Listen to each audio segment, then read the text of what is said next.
Today on Come and Get It, it's not your mom's meatloaf. We're going to start off by dicing a yellow sweet onion and some red and yellow peppers. Then we're going to mince some fresh thyme and parsley and some fresh garlic. Now, in a saute pan with some butter, let's add those peppers. We'll let them cook for a second and then we'll add the onions. The peppers cook a little bit longer. All right, once they look like this, we'll take them off and set them in a bowl to cool. In the meatloaf, we've got 2 pounds of 80/20. We'll use 3 big spoonfuls of that pepper onion mixture. Then we're going in with a tablespoon of the parsley, the thyme, and the garlic.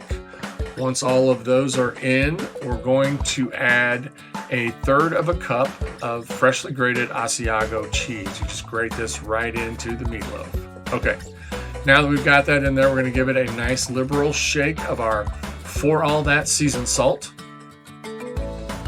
And then we're going to add some farm fresh eggs. These are left on my front porch every Wednesday by a lady who has a farm about 10 miles from where I live. So these are great.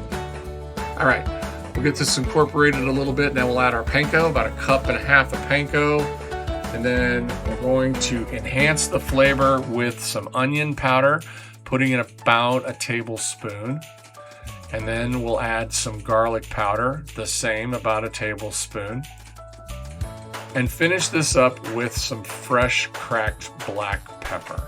And once everybody is in the pool, we'll get it all incorporated and mixed up real well and start making our meatloaf. We'll form a loaf in a baking pan with some parchment paper, and then we'll put some holes in the top of it so that the sauce can seep down inside.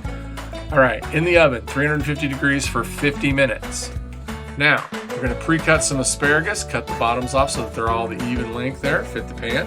We're going to season these up with some olive oil and some of our For All That seasoned salt that we literally put on almost everything we do here, and some lemon pepper. You can do this about 30 minutes before you cook it so that the seasoning really coats the asparagus.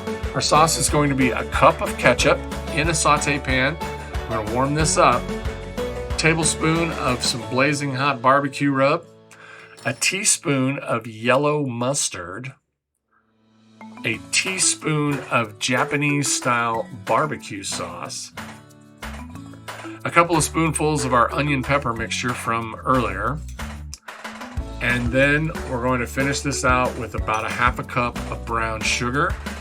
Whisk this, heat it up, and get those sugars melted. And then we're going to pull this off and let it cool. This is be the sauce for later. All right. Now we're going to cook our potatoes for about 15 to 20 minutes. And while they're cooking, we're going to glaze this meatloaf right at 40 minutes and then put it back in the oven for the following 10 minutes so that it'll caramelize on the top. All right. After 15-20 minutes, we'll pull these potatoes. What we're going to do with them is we're going to saute them in a pan with butter, garlic, and herbs. We're going to smash them down into the pan. So these are like a smashed potato, but we're just doing it in a skillet. All right, so put the potatoes in, and then I've got a ramekin here that I'm going to use to just smash them down. And once they're all smashed down, you want to keep adding butter to this as we're going. And then let them cook for about 7 to 10 minutes, and we'll turn them when they're nice and crisp. And then we'll add a little more butter and turn the heat off and let these sit because we're going to make the asparagus on the grill. All right, 500 degree grill that I preheated. We're just going to take this asparagus and put it on and let it cook for about 3 to 5 minutes, and we'll just keep rolling it and turning it while it's on the grill. You want it to get a little bit of a char, but you don't want it to burn, and you also want it to stay firm. So you really got to stay on this. All right, once it looks like this, we'll pull it off and get ready to plate because our meatloaf just came out of the oven. It looks great. Here we go. Come and get it.